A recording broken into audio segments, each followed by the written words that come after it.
Good morning. This is Life's Dream, number 96. Lovers are transformers. And this is Corky Seal. Corky's Valentine. Corky's Valentine. My Valentine card for everyone today.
I don't want you to be my girl. It's my Valentine's for you.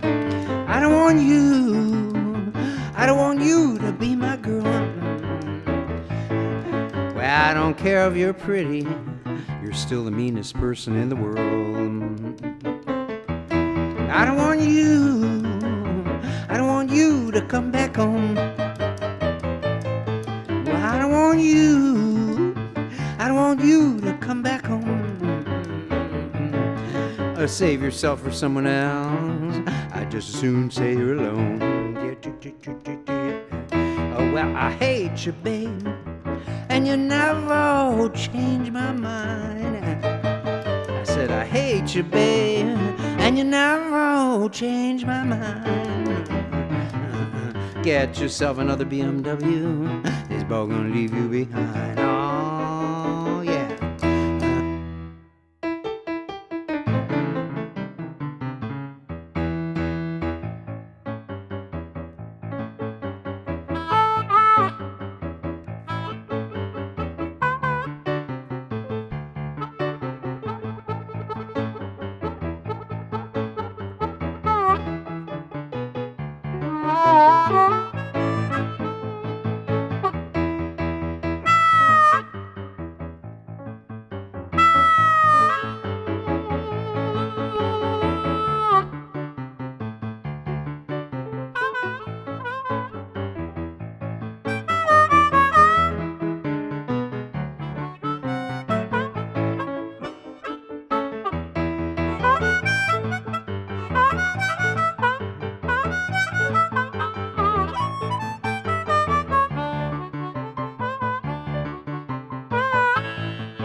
Story time.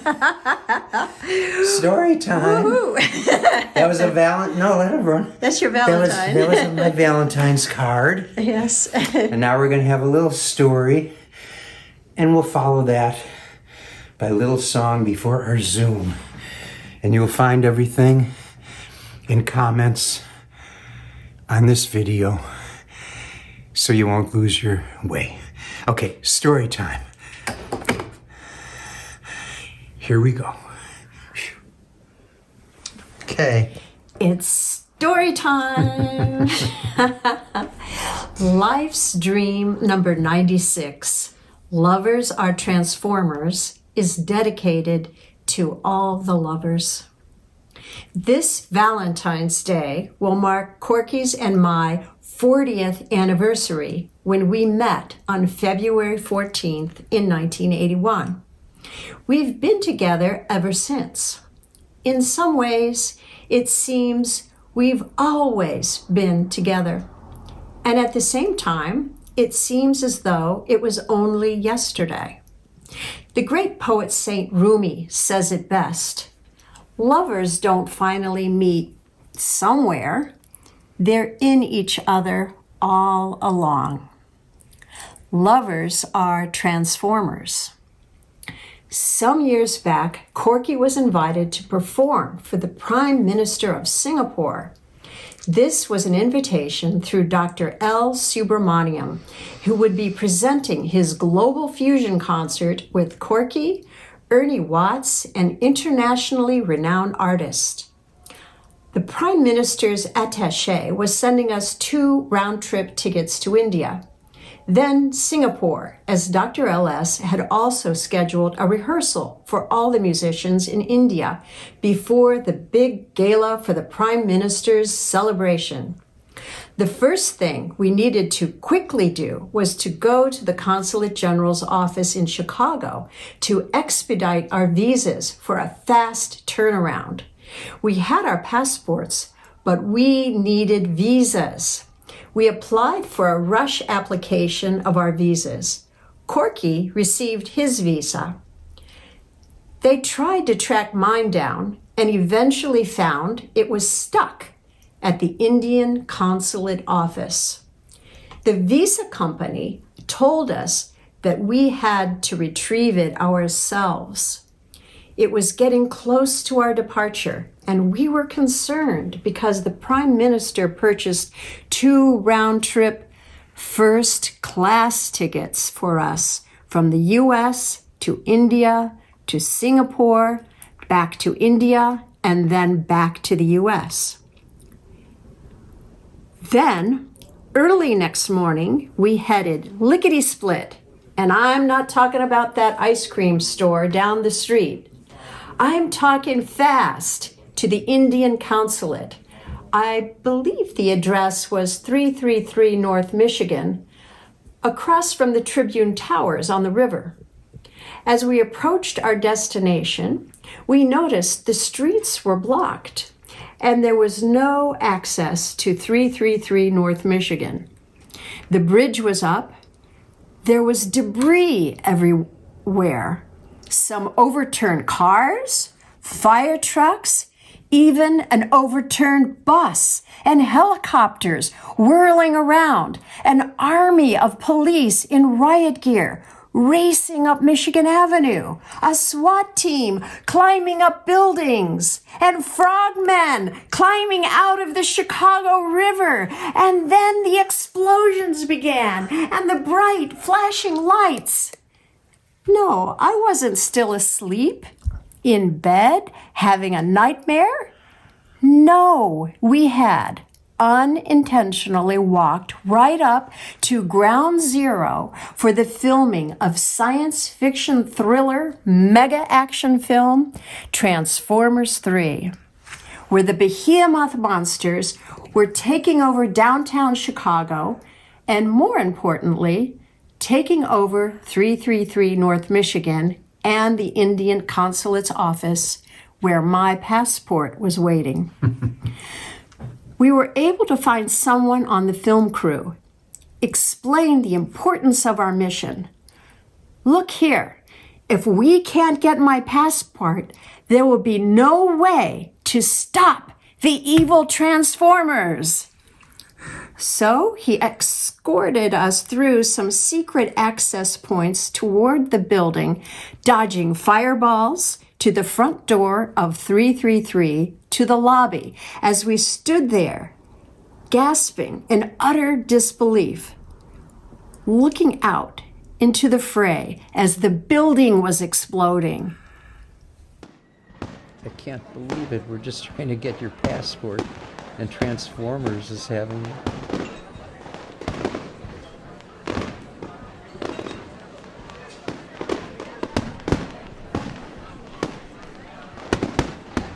The disaster scene that played out due to the transformers on the loose was the premonition, the preamble, the warning signs of what was coming next.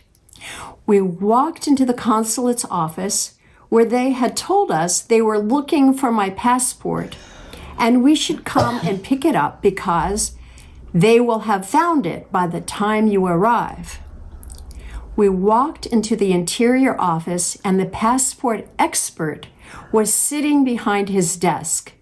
Well, at least that's what I thought, because there would be no way to see if anyone at all was behind the desk, with a mountain of passports piled halfway up to the ceiling.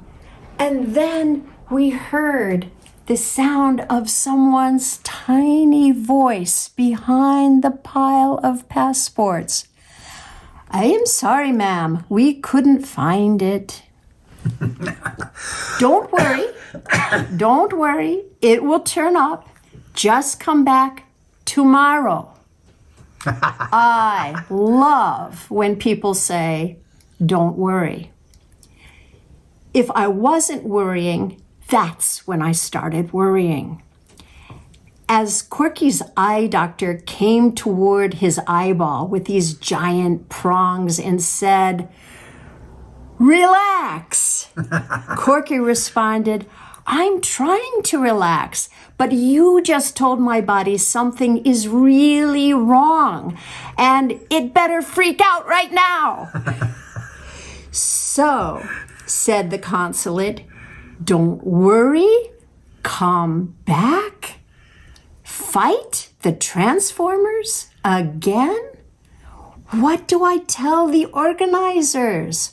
What do I say to Dr. LS? The transformer ate my passport?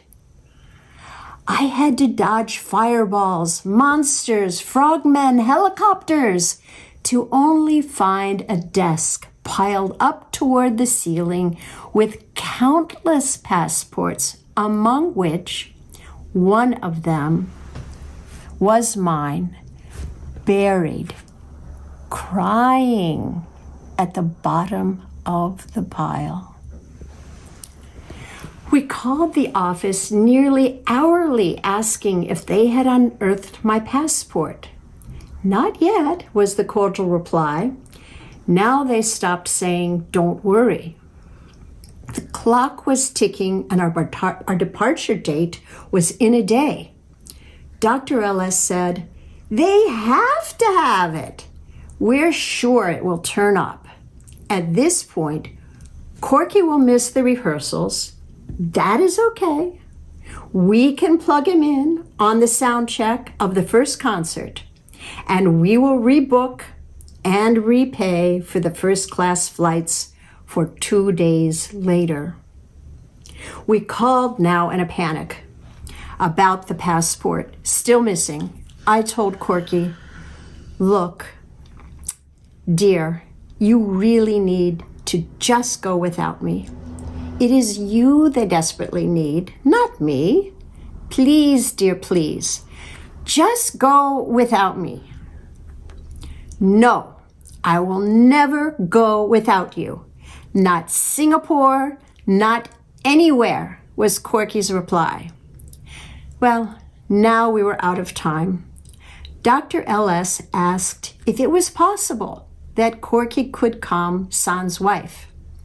Although I knew he already knew the answer, and he also completely understood. Corky said, "I am part of his being. I am his ears for his sound at the concert. She is my gal Friday, Saturday, Sunday, Monday, Tuesday, Wednesday, Thursday, and Flursday, all year and leap year, and she's the left hand to my right." And, well, he understood.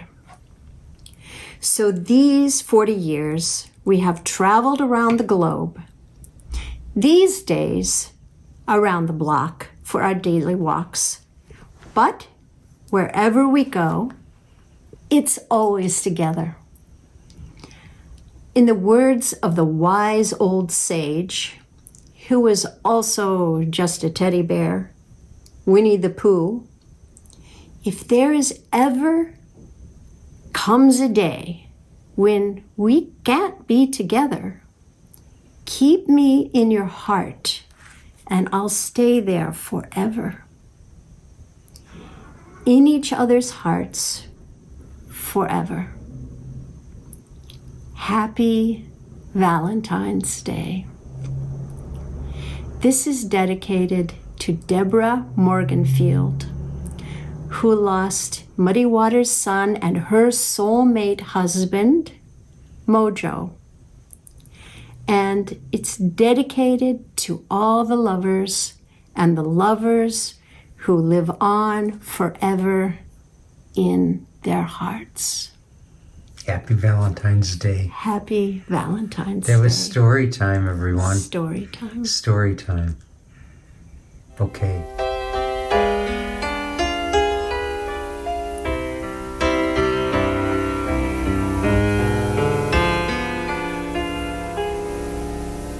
Quiet of my dreams, like an angel without wings, she floated through the forest greens, while my heartstrings played higher and higher.